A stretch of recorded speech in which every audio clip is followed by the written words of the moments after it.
Assalamualaikum warahmatullahi wabarakatuh. Salam satu lumpur petani Indonesia. Sahabat-sahabat petani yang berbahagia, kita akan mereview perkembangan padi kami, padi Cakra. Dilihat dari sisi malainya, padi ini termasuk bermalai panjang ya. Bermalai panjang dan insya Allah bulirannya juga lebih besar ya. Dan perawatan padi ini juga tidak begitu rumit. Kita tanam di lahan yang becek, ternyata bisa tumbuh subur. Cuma kendala yang dihadapi adalah ini, ada beluknya karena terlambat dalam proses penyepraian. Seharusnya di usia 25 sudah diantisipasi, di usia 35 bisa diberikan perlakukan ulang. Tapi karena di sini agak dalam, cari tenaga kerjanya sulit, kadang nggak mau ya nyemprot di lahan yang agak dalam. Ini tingginya sampai selutut, selutut bahkan sepaha. Dalamnya maksudnya. Ini dalamnya, dalam lumpurnya ini sampai selutut atau bahkan sampai sepaha, sehingga banyak yang ogah atau tidak mau ya. Sehingga ini ada beberapa yang kena beluk, tapi tidak parah lah, biasa lah. Untuk penyepraian, walaupun sedikit terlambat, kita tetap melakukan penyepraian agar tidak tambah menyebar dan parah. Kita gunakan bahan aktif. Kemarin tuh langsung kita kasih Prevaton, karena sebelumnya kita semprot dengan bahan aktif Demihipo yang kita mix dengan Abamectin itu tidak maksimal ya. Terpaksa kita harus pakai Prevaton dan alhamdulillah tidak menyebar, walaupun ada ya, tidak menyebar. Sebenarnya yang menjadi kata kunci di dalam perawatan padi itu adalah pencegahan hama. Ini sangat penting sekali, karena hama ini bisa bikin kita gagal total ya, utamanya penggirik batang. Paling tidak di usia 20 HST atau 25 HST sudah dilakukan pencegahan dengan menggunakan insektisida sistemik, entah itu berbahan aktif emamectin benzoat ya, atau bahan aktif yang lain yang lebih mahal sedikit lah harganya. Karena kalau kita spray hanya pakai bahan-bahan yang murah itu ya harus rutin lah, harus rutin dalam arti setiap minggu, dan itu bagi kami juga sama saja akhirnya, karena kita harus mengeluarkan biaya penyemprotan. Apalagi lahannya agak berlumpur dalam, itu kebanyakan kan tidak mau. Oleh karenanya solusi yang terbaik di dalam proses penyemprotan itu, misalnya kita semprot di usia 20 HST, langsung aja kita pakai yang berbahan aktif yang bagus, misalnya emamectin benzoat atau bahan aktif yang lain ya.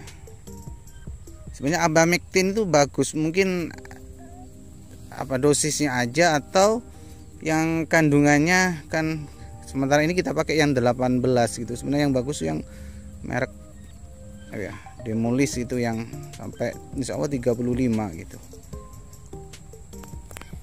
35 EC atau 35 apa ya istilahnya, kalau saya lupa juga. Jadi kalau kita pakai emamectin itu kita cari yang kandungannya lebih tinggi, kandungan emamectinnya. Atau kalau memang hanya 18 SC atau 18 EC, bisa dengan dosis yang lebih ya. Atau dioplos dengan metomil ya, atau asefat ya bisa sebenarnya, kalau hanya untuk ulat, kalau pingin harga yang lebih murah. Tapi kalau kita pingin yang jos ya kita langsung pakai Prevaton aja gitu. Untuk fungisida di sini sudah kita berikan beberapa jenis ya. Kita yang murah pakai Fujiwan. Kemarin terakhir kita kasih Fujiwan ya.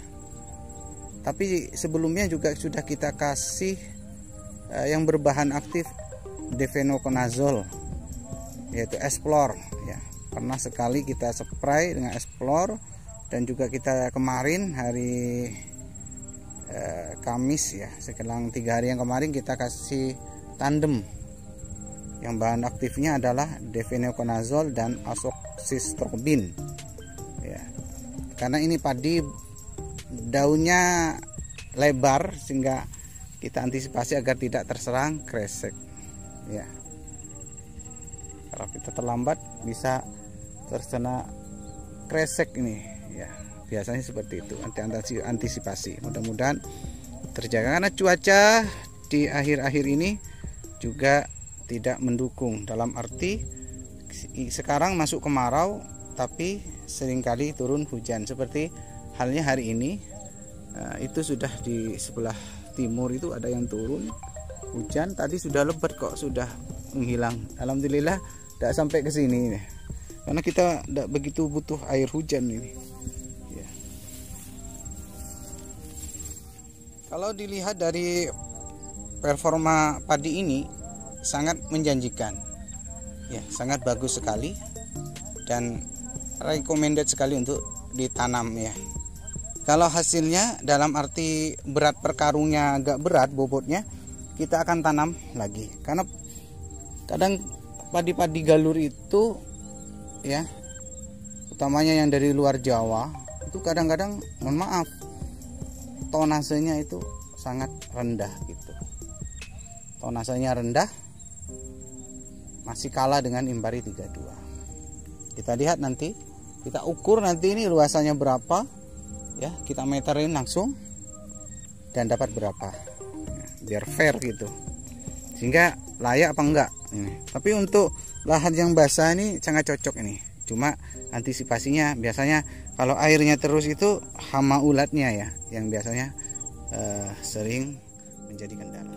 Demikian sahabat-sahabat tani, mudah-mudahan jadi informasi dan juga jadi inspirasi bagi sahabat-sahabat yang ingin menanam padi Cakrabuana 05.